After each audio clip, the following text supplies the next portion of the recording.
All right, bonjour, mes amis, and here we are in the Pelican Suite at where else? La Belle Esplanade, of course. #1 place to stay in New Orleans since 2014. #2 place to stay in the United States, as I never get tired of saying, and number 16 in the world. And I never get tired of saying that even more. So I have my assistant here, Ms. Richardson. She's going to ask me a couple questions for your education here. So let's see what happens. Take it away.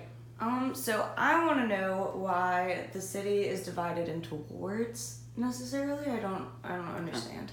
We're doing this cold, okay? In case you're wondering, there's no prep. Why? Because I don't like to prepare. So there are 16 wards in New Orleans, and they're all different sizes, they're all different shapes, and these are political jurisdictions.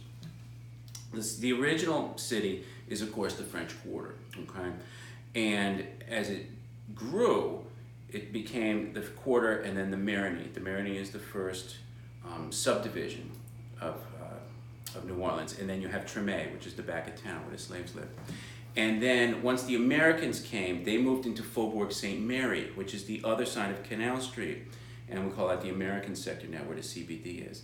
And then the city grew and grew and grew. And so there are 14 wards, or 16 wards. 12 of them are on this side of the river, 2 of them are on the other side of the river. This house here, La Belle, we're in the 6th ward right here. And the 6th ward runs the French Quarter up to City Park. It is the second smallest ward. The smallest ward is, I want to say, the 8th ward up in the Lower Garden District.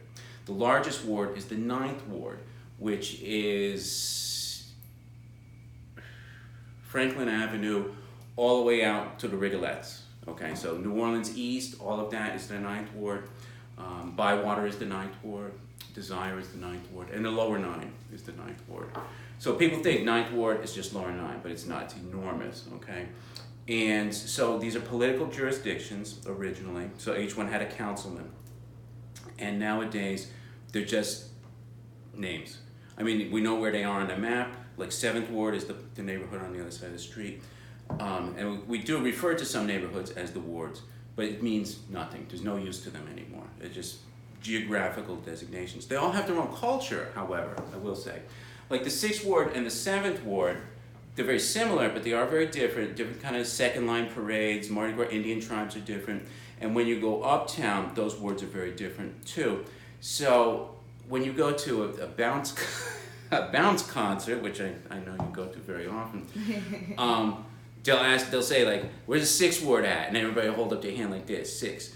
Where's the 8th ward at? And they'll go like this, you know, everybody from the 8th ward, and whatever. The wards nowadays, mostly the former housing projects would also be known by what ward they were in. So the Magnolia Housing Project and like Lafitte and those places would be known by their ward instead of just saying, I'm from Magnolia, Gotcha. or whatever. So originally political, now just an artifact from days gone by. What political use did dividing the city into wards? You would elect your councilman from that ward, okay? And then he was the one who would address your concerns, represent you in the city council. Now we have districts. We have 5 districts and 2 at-large councilmen, okay? So there's 7 altogether. I'm pretty sure there's 7 altogether. So they're much, I don't want to say they're less responsive. I don't really deal with City Hall as little as possible, let me put it that way. It's a nightmare to go down there. And you ask me, who's my councilman now? I don't know. I know the at-large ones, can't think of them off the top of my head, but if I need to, that's who I would go if I needed something. And they would tell me, look, talk to your district council person. I'm in District C, so that goes all by letters now, okay? But the districts are so big because they're done by population, but they don't really represent the same interests. Like the French Quarter is also connected to Algiers, but when I'm talking about Algiers, I'm not talking about Algiers Point, which would have stuff in common with the French Quarter. I'm talking about all of Algiers. Okay, when you go down General de Gaulle Boulevard and all that, and that's like so suburban down there. I don't go there very often myself. There's nothing there for me, but you know, it's like one strip mall after another, which is the opposite of what the French Quarter is, but it's still the same district represented by the same lady. So why is politics such a mess here? There's one reason, okay? But politics has always been a mess here because the French and the Americans, they never got along. As soon as we get close to 10 minutes, you tell me, okay? I can go on forever. I digress. So the French and the Americans, they never got along. So the French, they stayed in the French Quarter on this side of Canal Street. The Americans stayed on their side, on the other side of Canal Street. And they met in the neutral ground, if you want to talk about that, okay? But the city was, after they, they couldn't get along, so what they did was they split the city into 3 municipalities.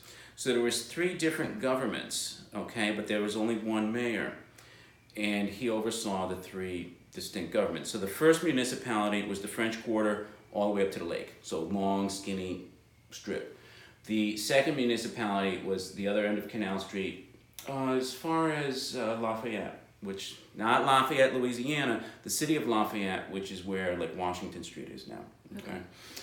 So Lower Garden District would be from the CBD to the Lower Garden District. The third municipality was from Esplanade Avenue downriver as far as it would go, okay? And that was all like tanneries, slaughterhouses, stuff like that. A lot of immigrants from Germany, a lot of free people of color. People really, it was poor, it was very industrial by the standards of the day. So like the Creoles in this part, they owned stuff down there, but they didn't really want to deal with those people. The Americans, they were doing whatever they were doing at the port, because that's what the Americans were mostly interested in at that time. So you had 3 municipalities, and the only thing that's left of that, a vestige of that day, the symbol of the city was the star with the crescent around it, which is the sign of the New Orleans Police Department now. So it's always been dysfunctional from the very beginning. Okay, as soon as the Americans showed up, not that it was any paradise when it was just under the Spanish, because remember all these French speakers were living under Spanish rule. All right, enough. What else you want to know? Between the French and the Spanish and the American aspects of what do you see more in the city, more influences in the architecture, in the way people talk? Yeah. So when you go down to the French Quarter, it's called the French Quarter, right? But the architecture there is really Spanish because most of the quarter burnt down. There was a big fire, 1790, something like that. There was a big fire. It started a Spanish guy's candles at his private altar in his home. They caught some drapes on fire, and most of the French Quarter burned down, except for the Ursulines convent, that part right around the convent, which is another story for another day. So the Spanish, they're like, well, no more wooden houses. That's why you have all these brick and stucco houses, and they're all close they're close together, but they're close to the street and whatnot. And with the balconies and everything, that's Spanish architecture. That's not French. Okay. When you get out into this part of the city, we like to say this is Esplanade Avenue is the Creole Millionaires Row. Okay, it's the Creole St. Charles Avenue. Okay, so both sides of the city will always have the same kind of thing. One cannot have one without the other having something very similar to it. So uptown you have St. Charles, this side of town, downtown, we have Esplanade Avenue. So we have big houses here, but you'll notice these are very close to the street. The Creoles built close to the street because they like to keep everything private in the back. Okay, so that's why they have all their courtyards in the back.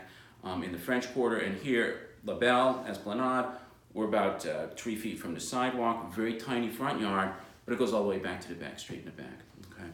And so, we're getting close? All right. I'm still gonna go. Where are we at, 10? 9. All right, that's fine. I'm sure you're fascinated, right? So anyhow, so Creole architecture is close. When you go up to the Garden District, the houses are set far, far back, okay? Because they have these big gardens in front. The Americans wanted to make a big statement.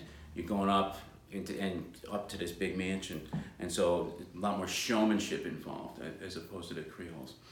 And really, much of the city is Victorian, with a New Orleans twist. You have the shotgun houses and all that, but all this gingerbread and gimcrackery and whatnot, which I know is a word you don't hear very often. But a lot of these gewgaws that you see in the Victorian era, which is beautiful. There's so many details, and that what makes it so fascinating. So we're going to cut this one short for today, which probably isn't that short. We've overrun our limit, which is fine, because why? I got stuff to say, and I'm sure everyone's very fascinated to hear the sound of my voice as much as I am. So you guys have a great New Orleans day today, okay? And where do you find out more? LaBelleEsplanade.com. Ciao.